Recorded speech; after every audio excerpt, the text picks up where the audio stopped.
Havaianas vous présente le rendez-vous de l'info.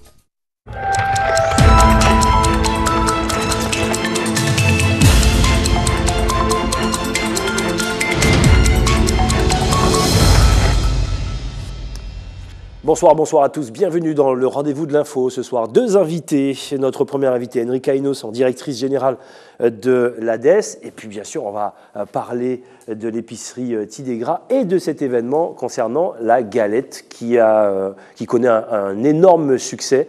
D'ailleurs, c'est un sujet qu'on vous avait montré lors d'un dernier JT, le sujet d'Ingrid Saucé.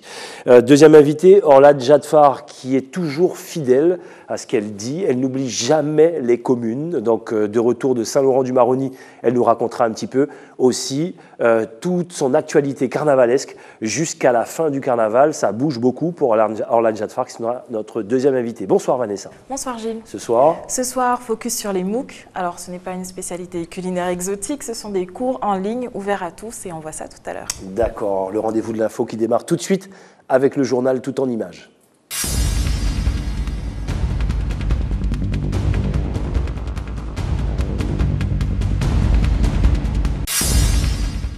Le bilan de la sécurité routière 2014 a été exposé ce matin. Il fait état de 28 morts contre 27 l'année précédente. Le premier semestre a été particulièrement difficile. En août, 7 personnes ont perdu la vie sur les routes de Guyane. À partir de septembre, 10 contrôles par jour ont été effectués, ce qui a permis, selon les autorités, de réduire le nombre d'accidents. En 2014, la mortalité des deux roues et des piétons a également diminué de moitié. Les forces de l'ordre souhaitent qu'il en soit de même pour cette nouvelle année. Les priorités restent sur les cyclomoteurs, bien évidemment. Notre objectif, c'est d'avoir un parc de cyclomoteurs qui soit aux normes. C'est-à-dire que lorsqu'on contrôle un cyclomoteur, on va contrôler sa vitesse pour savoir s'il a été trafiqué, savoir s'il est assuré, évidemment le port du casque. Et puis nous faisons aussi de la prévention dans les collèges et les établissements scolaires, enfin dans les lycées, puisque nous avons maintenant un simulateur de cyclomoteur pour montrer aux jeunes quels sont les dangers sur la route avec un cyclomoteur. La lutte contre l'insécurité routière se poursuit. Le ministre de l'Intérieur a annoncé 26 mesures pour sauver des vies. En Guyane, elles seront mises en place à plus ou moins long terme. La première mesure, c'est effectivement le fait de poser des radars dans les feux rouges associés à un contrôle de vitesse.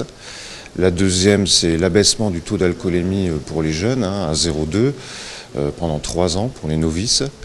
Et puis la possibilité pour le maire d'une ville d'abaisser dans toute sa ville la vitesse à 30 km/h, l'interdiction de stationnement à 5 mètres des passages protégés, bref, toute une panoplie de mesures symboliques qui devraient, je l'espère, permettre de réduire l'insécurité routière. Des actions de sensibilisation vont être multipliées. 6000 bandeaux fluorescents seront distribués aux élèves pour poursuivre la prévention dans les établissements scolaires. Les élèves de la commune de Remire-Montjoly ne se sentent plus en sécurité aux abords de leur établissement. Mardi, 2 étudiants du lycée Léon Gontran d'Amas ont été pris à partie par un groupe de 8 individus. Un a été tabassé avec un poing américain et l'autre menacé avec un revolver. Un sentiment de peur s'installe chez les élèves. C'est inadmissible tout ça. Franchement, ils mettent Damas dans un coin perdu. Toute la route, c'est la forêt. On est en insécurité là, à ce moment. Je suis avec des gens, donc je me sens plus en sécurité que j'étais tout seul. Mais on a des chances de se faire braquer quand même. Donc ça en a plusieurs. Là, ils ont quand même un peu abusé sur les agressions. Et ils étaient plusieurs, peut-être 8, avec des poings américains, des bouteilles. Donc personnellement, moi je me sens en danger. J'ose pas aller dans le rond-point là-bas. Les actes de violence aux abords de l'établissement se multiplient. Les élèves, pour certains, résignés, ne croient pas que l'augmentation du nombre de patrouilles des forces de l'ordre dans le secteur va cesser les agressions. Ça n'est pas arrivé qu'une seule fois, on subit ça toutes les années. Depuis que je suis à Damas, j'en ai toujours entendu parler. Et puis bon, je trouve ça dégueulasse, injuste que pour ton matériel, on vienne te braquer et que ça revienne aux mains. Et à force, je pense que si ces agressions continuent, je pense que, vous savez, il faudra réagir en conséquence, c'est-à-dire qu'on faudra marcher armé parce que ceux qui vont nous braquer, ils seront armés, donc ça va mal finir. Les agressions aux alentours des établissements scolaires, une affaire récurrente qui n'a pas encore trouvé de solution, bien que les communes concernées soient placées en zone de sécurité prioritaire. L'Université de Guyane a ouvert ses portes ce matin pour l'organisation du forum post-bac, permettre aux futurs bacheliers de l'Académie de Guyane de se renseigner sur leurs perspectives d'avenir. Des représentants de plusieurs disciplines et carrières professionnelles étaient présents afin d'écouter et répondre aux questions des élèves. C'est la possibilité pour les élèves de rencontrer directement en direct un intervenant qui pourra répondre à leurs questions plutôt que de passer via un écran ou un numéro de téléphone ou de messagerie électronique. Lorsque l'on rencontre un professeur, lorsqu'on rencontre un étudiant qui a fait le même parcours que celui qu'on envisage de faire, on a d'autres informations, d'autres petits trucs, des sujets, des points de des conseils, des points de vigilance qui seront abordés là, qui ne seront pas forcément trouvés dans des fiches sur Internet. Depuis le début d'année scolaire, des conférences ont été organisées afin d'aborder le plus tôt possible l'horizon post-baccalauréat. Les élèves qui sont présents sont des futurs bacheliers. Ils vont partir, en tous les cas, ils vont quitter le lycée avec un mode de fonctionnement particulier pour aller dans le supérieur. Et ça, c'est vraiment un autre pas, c'est une marche qu'il va falloir franchir. Et c'est vrai que la raison pour laquelle nous attendons aussi les parents, parce que les parents aussi peuvent être inquiets. Et ici, ils vont trouver des personnes qui pourront les renseigner. Près de 4000 lycéens auront été présents durant ce forum. Pour certains, ils auront trouvé ce qu'ils cherchaient et d'autres le savaient déjà. Ça nous permet de nous renseigner sur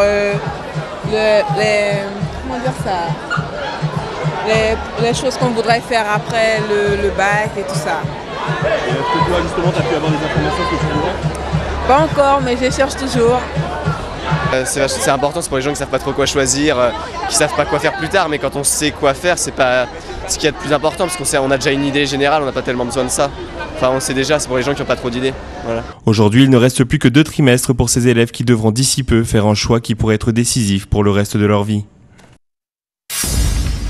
Hier, le président de région, Rodolphe Alexandre, a présenté ses vœux à l'ensemble de la population guyanaise.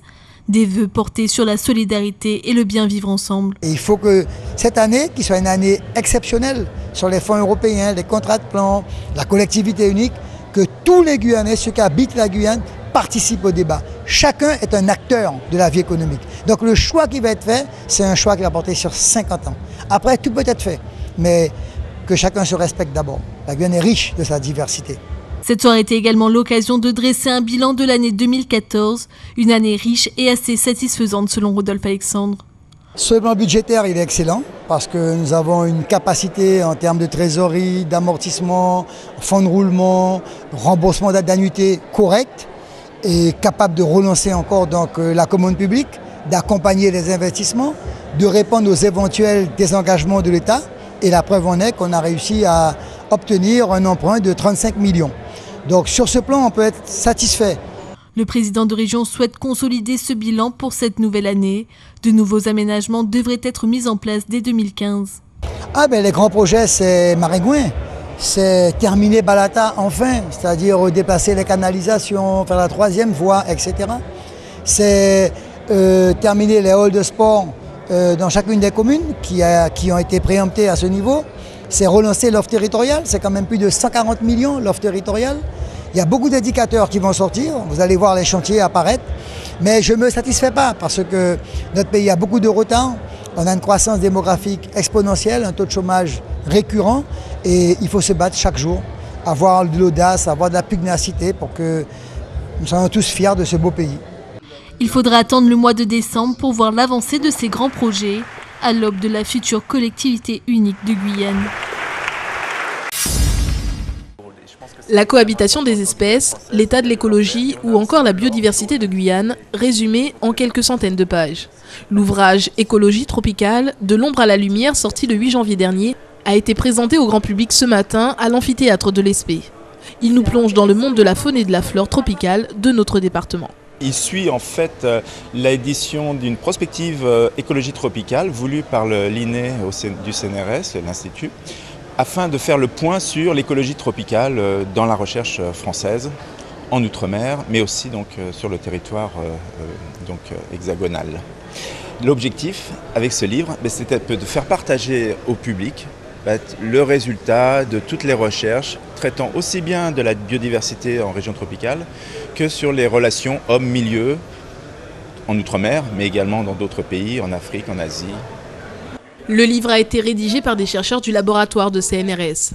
Cette présentation au public dévoile un aperçu de la recherche menée en Guyane en écologie tropicale, illustré ici par le film d'Aurélien Brusini.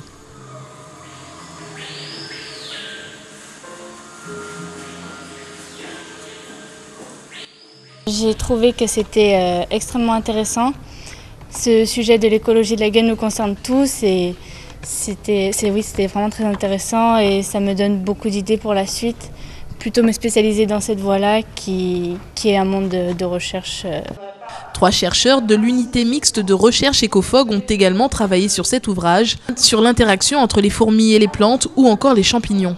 Les champignons, c'est un groupe d'organismes qui sont assez mal connus, donc on a encore un gros travail d'identification et de détermination à faire dessus.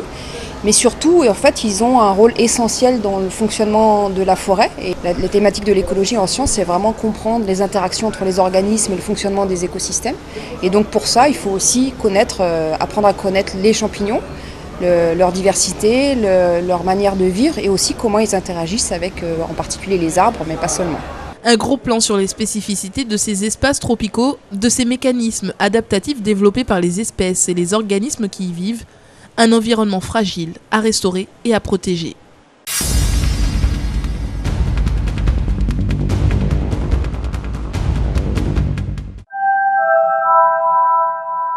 De retour sur le plateau du rendez-vous de l'info avec Enrika Innocent. On va parler bien sûr de Tidégra et de cette grande manifestation, la Galette solidaire, qui vit un énorme succès. Enrika Innocent, bonsoir. Bonsoir. Bienvenue sur le plateau du rendez-vous de l'info.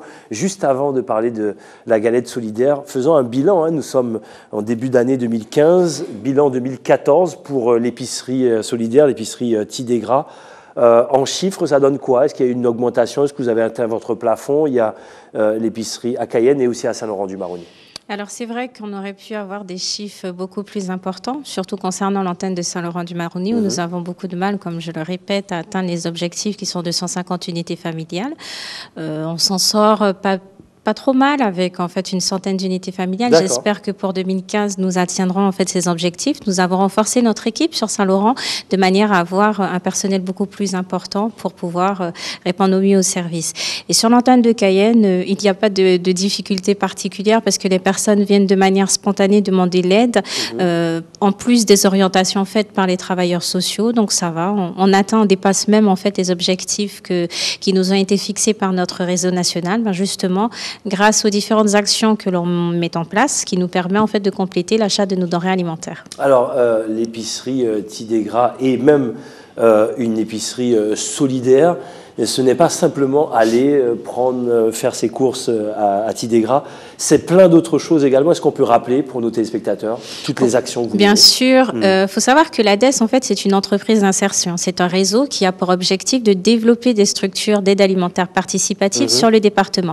Donc, nous utilisons l'épicerie sociale Tidégra qui offre une aide alimentaire participative avec une petite participation. Donc, depuis septembre, comme l'on avait annoncé, les minima sociaux à 20% et les hors plafond, donc les personnes qui travaillent mais qui ne doivent pas dépasser en fait le SMIC, ont le droit en fait de venir acheter à l'épicerie. Ces personnes, en venant, elles économisent puisqu'elles payent moins cher. Et cette économie, on espère pouvoir l'injecter en fait dans un projet. Donc, il y a un coordonnateur social qui les accompagne pour la réussite de ce projet. De l'autre côté, on met en place des ateliers. On leur apprend à cuisiner avec les produits de l'épicerie. On leur fait de la gestion du budget, de l'estime de soi, c'est-à-dire se présenter, le savoir-être et le savoir-faire pour aller chercher du travail. Donc, on met en place toutes ces actions pour les accompagner. L'essentiel pour nous, c'est qu'ils sortent, qu'ils aillent vers une sortie positive. D'accord, Vanessa. Avec la crise économique qui subsiste, est-ce que vous avez vu un changement de public qui fréquente l'épicerie? Oui, justement, on a parlé de ça il y a quelques mois, au mois de septembre, par rapport au nouveau crédit que nous avons pu obtenir, donc qui est le crédit national des épiceries solidaires et sociales. Ça faisait 3 ans qu'on se battait pour l'avoir, et ce crédit nous a permis en fait d'ouvrir et d'élargir notre public. Aujourd'hui, avec les difficultés socio-économiques que rencontre la Guyane et bien d'autres pays et d'autres départements, faut savoir que les travailleurs pauvres maintenant ont changé un peu de catégorie. Nous trouvons aujourd'hui des personnes qui travaillent, qui ont des revenus, on va dire minimum aujourd'hui, qui compte en fait le SMIC horaire. Donc on est sur un salaire à 1100 euros à peu près. Ces personnes rentrent aujourd'hui dans les travailleurs pauvres, ce qui veut dire que l'épicerie et comme d'autres structures, nous devons en fait nous adapter aux besoins des personnes aujourd'hui. Et c'est pour ça que nous avons élargi en fait notre catégorie de public. Alors ADES, réseau national, y a-t-il des spécificités selon l'endroit? Est-ce qu'il y a des spécificités guyanaises par exemple ou non? Vous suivez absolument les règles de l'ADES? Non, alors c'est vrai qu'on ne peut pas. Il faut être logique, on ne ne peut pas dupliquer mot pour mot tout ce qui se fait là-bas. La seule chose en fait que nous suivons à la lettre, ce sont les lois, les textes de loi pour l'application en fait de l'aide alimentaire participative et surtout au niveau des crédits qui nous sont alloués, puisque nous avons une traçabilité obligatoire par rapport à notre notre logiciel de gestion.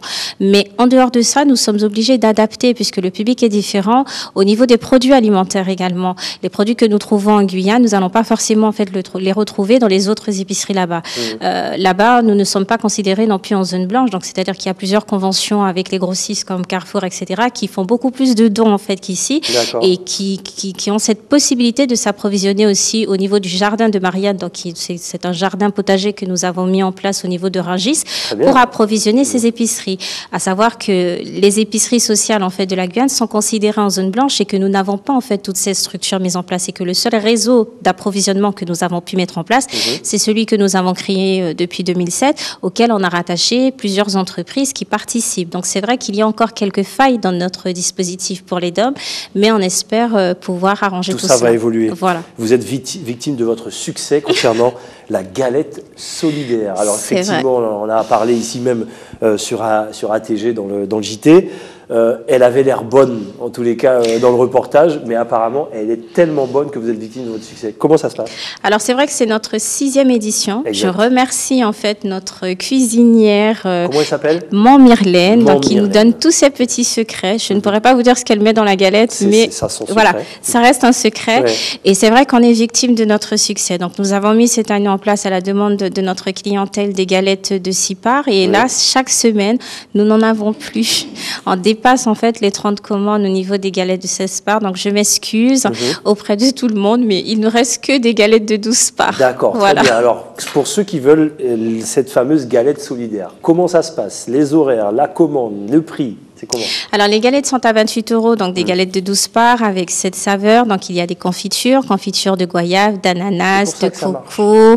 Voilà, ce sont vraiment des galettes traditionnelles locales. Il y a aussi de la crème et également une spéciale. C'est une duo avec 2 couches, une couche de crème et une couche de confiture de coco. Donc, ça marche très bien. Les clients, ils adorent. Voilà. Donc, vous pouvez en fait passer commande jusqu'au jeudi midi. Des fois, on dépasse un petit peu. Mais bon, c'est mais c'est jeudi midi. Et vous pouvez récupérer les galettes. Donc, vous avez 2 sessions, donc soit à 14 h, soit entre 16 h et 17 h pour venir récupérer le tout. Sinon, de 12 h à 14 h, le vendredi. De 12 h à 14 h, exactement. Que le vendredi. Voilà. Alors, ça nous arrive de répondre à quelques demandes, puisque nous avons passé des conventions avec les comités d'entreprise également pour leur permettre de bénéficier d'une réduction sur les tarifs des galettes solidaires. Donc, quelquefois, on a des commandes en fait dans la semaine, mais bien sûr, toujours 48 heures à l'avance et pas le jour même parce que ça va être difficile pour nos équipes. C'est normal. Voilà, vous savez maintenant, j'aurais bien aimé goûter cette galette. Bon, je ferai la demande jeudi prochain parce que c'est jusqu'au 13 février. Jusqu'au 13 février. J'ai encore le week-end prochain. Il reste encore un peu. Je vais faire une commande, je vais goûter. Merci. Bon, très bien. Merci en tout cas, Enrica Innocent, de nous avoir parlé effectivement de l'épicerie solidaire et de cette galette solidaire, victime de leur succès, bien sûr. Pour plus d'infos, n'hésitez pas, tout est sur le site internet de l'épicerie Tidegras. Enrica Innocent, merci beaucoup. Merci à vous de m'avoir reçu. Allez, dans quelques instants, à 20 h, pile poil, en prime, le Dom Laquaizotte, un petit tour à la Pointe Liberté avec Dominique Nugent. Extrait.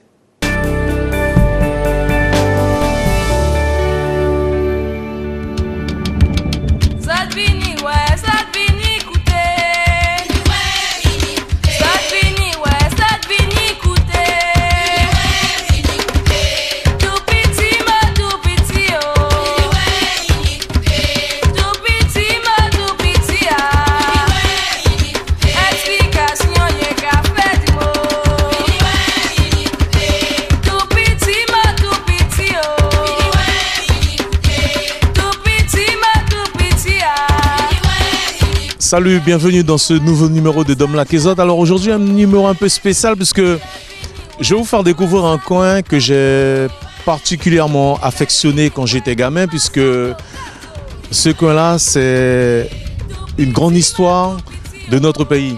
En fait, ce petit coin, c'est la Pointe Liberté. Pourquoi je fais la Pointe Liberté? Parce qu'il faut savoir qu'avant, il n'y avait pas le pont du Larivot qui se trouve sur ma gauche et on traversait la rivière de Cayenne en bac. Je vous laisse imaginer ce que c'est. Effectivement, JR, est-ce que tu peux dire ça?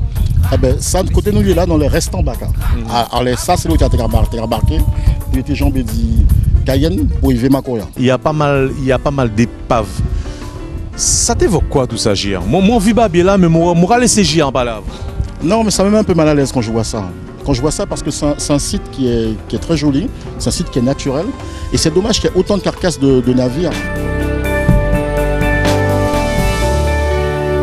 C'est ce soir, 20h, la Pointe Liberté d'Homme-Lac-Ezotte avec Dominique Nugent. Ne ratez pas ce rendez-vous, bien sûr. D'Homme-Lac-Ezotte, c'est toute la Guyane. Allez, sans plus tarder, voici la chronique de Vanessa. Très bien, nous sommes en direct là. Je discutais avec Enrica. Elle m'a envoyé une petite part de galette. Voilà, on se dit tout. Vanessa? Oui. Le MOOC. Voilà, les MOOC en anglais qui veut dire Massive Open Online Course, donc les cours ouverts en ligne à distance pour tout le monde. Donc les participants, enseignants et élèves sont dispersés géographiquement et communiquent via Internet. Donc actuellement, je suis un de ces cours, donc vous pouvez voir sur les images. Oui. Le cours s'appelle Soyez acteurs du web et il est proposé par une grande école en métropole, donc l'Institut Mines Télécom, donc qui permet d'avoir des compétences et des outils pour être acteur du web, donc en publiant de façon structurée des propos et puis en les développant soi-même. Donc actuellement sur cette plateforme, il est possible de suivre des cours comme les concepts et méthodes en épidémiologie proposés par le CNAM, un cours sur l'introduction à l'économie de l'innovation ou encore de la programmation sur smartphone et tablette. Donc vous pouvez retrouver tous ces cours sur Fun, donc Université Numérique, donc la plateforme qui permet de suivre des cours, d'accéder à des cours variés sur le net et où que l'on se trouve géographiquement. Voilà. Et de les suivre à son rythme. J'ai presque envie de dire, à une époque on aurait pu dire c'est peut-être l'enseignement de demain ou autre, mais est-ce que c'est si facile de suivre des cours comme ça de loin? Il faut être hyper motivé quand même. Alors il y a des cours qui permettent d'avoir un certificat, donc oui, faut être rigoureux. Et bon, voilà. Dire, je me mets devant mon ordi. Mais ce sont des cours, il y a une plateforme, donc les cours sont là, vous les consultez quand vous voulez. Il y a un forum où tous les élèves peuvent discuter, il y a des exercices, donc ce sont des cours que vous suivez vraiment à votre rythme. Donc vous voulez un diplôme de quoi là sur Non, c'est pas. Alors, il n'y a pas de diplôme à la fin, mais c'est soyez acteur du web. Donc si je veux ouvrir un blog. Ah, vous voulez d'accord, on donne les futur youtubeur. Voilà, les outils pour être community manager. Community manager. Oui, c'est les nouveaux métiers, effectivement. Voilà. Community manager. Voilà. Merci Vanessa. Je vous en prie. Ça vous branche, ma chère Orlane, deuxième invitée du rendez-vous de l'info. Bonsoir, comment ça va? Bonsoir Gilles, bonsoir Vanessa. Ça va bien? Et bonsoir aux téléspectateurs d'ATG. Un cours par Internet? Non. Hein. Je suis déjà community manager. Tu es déjà community manager, tu gères effectivement ton groupe. Tu vas nous en parler tout de suite, le groupe Pagainon. Alors je rappelle, Pagainon, c'est pendant le carnaval. Et quand c'est pas le carnaval, rappelle-moi le nom. Prends au pied. Prends au pied, tout simplement. Comment ça se passe pour Orlane Jadfar pendant cette période de carnaval qui tient toujours ses promesses? Ce n'est pas un coup de dire on va en commune et puis après on laisse tomber. Chaque année, tu es en commune, tu es à Saint-Laurent notamment. Alors, non seulement Saint-Laurent, pratiquement toutes les communes du littoral. C'est vrai qu'en démissionnant des Blue Stars, je me suis rendu compte que je suis chargée de développement à la base. Mon métier, je suis chargée de développement. Et donc, je travaille dans les communes. Et en étant dans les communes, on me faisait le reproche, ouais, mais tu viens jamais dans les communes. Je leur dis, mais je ne peux pas. Parce qu'effectivement, les contrats de Blue Star étaient à l'époque que sur la capitale. Donc, les communes étaient pratiquement les communes oubliées. Délaissées. Et donc, en partant des Blue Stars, donc, j'ai décidé de propulser Pagainon, de promotionner Pagainon, propulser Pagainon. Et je me suis dit que j'allais faire ce que les grands orchestres ne peuvent pas faire, effectivement, puisqu'ils sont trop sollicités sur la capitale. Donc, j'allais visiter les communes. Et depuis 2012, 2013, 2014, et là, voilà, on continue cette année. Et ma foi, je crois que ça a payé. Ouais, ça a payé. Avec quand même le public de Saint-Laurent, il faut les réveiller, hein, quand même. Alors, il faut les réveiller, il faut surtout les éduquer. Oui. Les éduquer parce qu'ils sont très, très mal élevés, il faut reconnaître. Ah, carrément. Par contre, c'est un super public. Ok. Quand ils sont là, ils ne te lâchent pas. Ces gens-là s'amusent. Tu n'as pas besoin de les supplier pour venir danser. Alors là, il n'y a pas de cavalière, les mecs qui dansent tout seuls. Il n'y a pas de touloulou, les gars dansent, les filles dansent, tout le monde s'amuse à ce moment. Mais par contre, ils sont mal élevés. C'est-à-dire? Et ils arrivent à 2h du matin. C'est mal élevé. Nous, on commence à minuit et demi. Eh bien, surprise, À 1h du matin, il y avait du monde. D'accord. Donc j'espère que ce samedi, dès minuit, il y aura du monde. Un message qu'on fait passer vraiment pour nos amis de Saint-Laurent-du-Maroni. Et franchement, sortez plus tôt. Sortez plus tôt. Mais c'est terrible. 24 heures, c'est 24 heures, quoi. En fait, ils sortent à 2h du mat, mais ils rentrent chez eux à 10h du mat, c'est ça, en gros. Hein. Ah, ça c'est eux. Voilà, c'est Saint-Laurent. Moi, mon contrat s'arrête à 5h. Ouais. Après, je suis pas gradine, je suis pas avare. Je fais du rap. Non, j'ai même pas peur. Ouais. Je leur ai dit, attention, hein, à pas Carnivore qui l'a, pas Guénon, il n'y a pas celui qui l'a, Orlane Jatfar. D'accord, très bien. Vanessa. Vous savez, on reçoit des questions des internautes. Patricia de Rémière qui dit Clara a fait son grand retour ce week-end chez Nana. Et vous, c'est pour quand? Alors, chérie. Patricia de Rémière. Comment elle s'appelle? Elle s'appelle Patricia de Rémière. Et l'autre, elle s'appelle Clara Nugent. Ouais. Moi, je m'appelle Orlane Jatfar. D'accord? J'ai pris une décision il y a quelques années, et c'est une décision qui a été mûrement réfléchie, mûrement pesée, mûrement pensée. Et on ne peut pas dire jamais, Fontaine, jamais je ne boirai de ton eau. Mais en ce qui me concerne, je ne vois pas l'intérêt de retourner sur la scène de Nana si ce n'est pas avec Paguenon. Ah. Ça ne m'intéresse pas. Carrément. Comme ça, au moins, la réponse est ferme.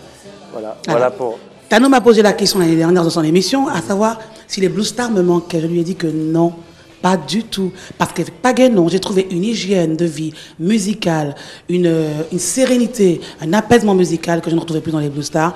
Et ma foi, je suis très bien là où je suis. Très bien, on t'a pas posé la question, non? Bon. Mais tu peux me poser la question, j'ai pas la même chose. Par contre, j'ai dit à Tano que qu'on salue au passage, les Touloulous me manquaient. Les balles masquées me manquaient. Ce que j'ai récupéré cette année, je suis une femme heureuse. Bon, comblée. Très bien. L'actualité d'Orlane Jatfar et de Paguenon, c'est quoi? Il paraît que c'est la fête de Cayenne au Golden. Au Golden. Ouais. Alors, c'est vrai que cette année... Qu'est-ce qui s'est passé? Tu étais au Moonlight, il y avait plein de monde. Tu es au Golden, il y a plein de monde. Aujourd'hui, il paraît que au Moonlight, c'est un peu mitigé. Oui. Tu veux pas en parler? Non, pas du tout. D'accord, en fait, ce qui se passe chez les autres ne m'intéresse pas. Non, mais j'aime bien ce qui se passe chez moi, en fait. Le public te suit. Eh bien, écoute, je me suis rendu compte que le public du jeudi me suivait. Effectivement, c'est gentil et j'apprécie. C'est une marque de confiance que j'apprécie. L'année dernière, il y a eu un sondage apparemment. Pierre-Yves Carlier de France Gall a fait un sondage à savoir quelle était la chanteuse préférée des internautes, des Guyanais. Dans le carnaval. Orlane Jatfar à 37%. C'est vrai, je me rappelle. Et pourtant, je n'avais pas de dancing, je n'ai pas de dancing. Je n'étais là que le jeudi. Accessoirement, le vendredi en commune, les arrivées de Vaval. Et ma foi, je ne sais pas. Alors, le public du jeudi, c'est un public déjà différent parce qu'il n'est pas masqué. C'est en boîte de nuit. Ouais. Donc, il y en a plein qui aiment l'ambiance, mais qui ne veulent pas forcément mettre de costume, de masque. Et donc, ils ont trouvé leur équilibre, effectivement. Donc, ils préfèrent venir le jeudi. Et ma foi, le jeudi, ça fonctionne très, très bien avec le groupe Arpège Plus aussi, qui est aussi mon colistier. Parce que l'année dernière, j'ai fait 2 ans avec FBI, qui sont partis au Moonlight, effectivement. Mais nous, on est au Golden avec le groupe Arpège Plus. Et ma foi, ce sont des jeudis de folie depuis le premier jeudi. Est-ce qu'on peut avoir des extraits, là? Je parle à la technique en direct pour qu'on puisse écouter. Et vraiment décolleté. Un son. Oui, mais apparemment, tous nos invités par là, c'est... Ça va, depuis cette semaine, il y a des collectés. Allez, on écoute un peu de musique. Là, c'est où, là? Ça, c'est Tololo, la semaine dernière, au G-Mag. Ah, bah, extrait.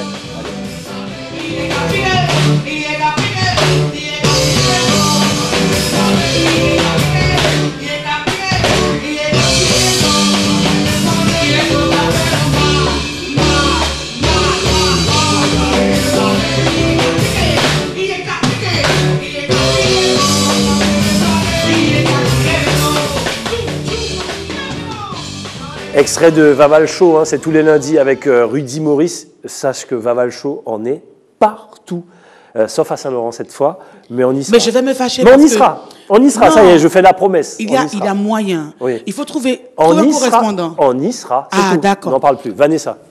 Une question d'internaute sûrement due à votre réponse de tout à l'heure. David de Cayenne qui demande s'il y a un problème entre Orlane et les Blue Stars.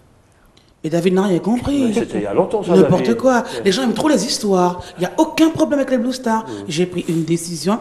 Dans tout mariage, il y a aussi des divorces. Il y a séparation. Ce n'est pas plus compliqué que ça. Orlane a trouvé un autre chéri. J'ai trouvé mon chéri, c'est pas Guénon. C'est tout. Il n'y a pas de problème. Mais la preuve, on ne se retrouve pas sur la même scène. Alors justement, le programme d'Orlane Jatfar, c'est quoi à venir? Alors, c'est vrai que cette année, le programme d'Orlane Jatfar est très, très, très, très riche, intense. Le carnaval est court, mais très intense. On commence dès le mercredi. Donc, j'ai été contacté par le responsable des... Je peux dire? Oui. D'un restaurant où on vend des pâtes, oui. Très bien. Et je fais la tournée des restaurants où on vend des pâtes à la Kourou, à Cayenne, à Rémy, à Mojoli, à Matoury. Okay. Et ça se passait très bien. Donc les gens mangent, et nous baguenons. Et bien on joue. Spectacle.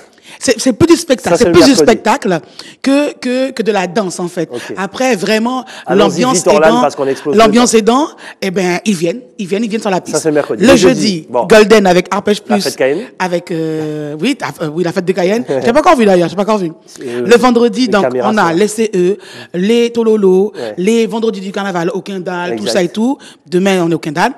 Lundi les Tololo aussi et le samedi les balles à la Casa Vaval, à Saint-Laurent. D'accord, très bien. Oui, et je remercie le comité de Patrick Armed et Jessica Chalery qui m'avoir invité, m'a fait confiance. Lundi, quelle heure là, sur la même scène? Oui, alors, c'est un plateau qui me plaît, qui me ravit même, parce que je sens, malgré tout, des potes, je suis des copains musiciens, donc je serais ravi de les retrouver.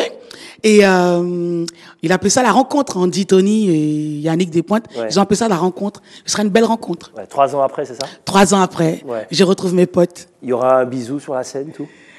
Oh, bah, vous savez quand même. Préparez-nous quelque chose. Bisous? Bisous avec qui? Le public va réclamer, le public va dire le bisou. Le bisou, le bisou. Réclamez-leur le bisou. Je te dirai quelque chose. Oui. Orlane Jafar est une femme très intelligente, très ouverte. Et souvent, j'ai dit à la dernière fois sur le plateau, ce sera une belle rencontre avec le grand Kékette et la gentille Orlane. Je suis très, très gentille. Moi, je suis très gentille. Très bien. Rien ne me dérange. Tout m'arrange. Très bien. Ouais, je n'ai peur de rien. C'est noté. C'est clair. C'est comme ça qu'on se dit au revoir? Ouais. C'est comme ça qu'on se dit au revoir. Elle a envie de rester, mais bon. Oui, mais c'est court, oui, mais attends, le temps explose. C'est court, vraiment, c'est frustrant. Il y a encore plein de choses à dire. Je sais que tu aimes quand c'est long. Allez, c'est comme ça qu'on se dit au revoir. Merci Vanessa, merci Orlane. Merci Gilou. Allez, BFM tout de suite, Dom Laquezotte juste après à 20h. Passez une excellente soirée sur ATG. J'adore te recevoir sur le plateau à chaque fois. Bonne soirée, à demain. Ciao. Plaisir partagé.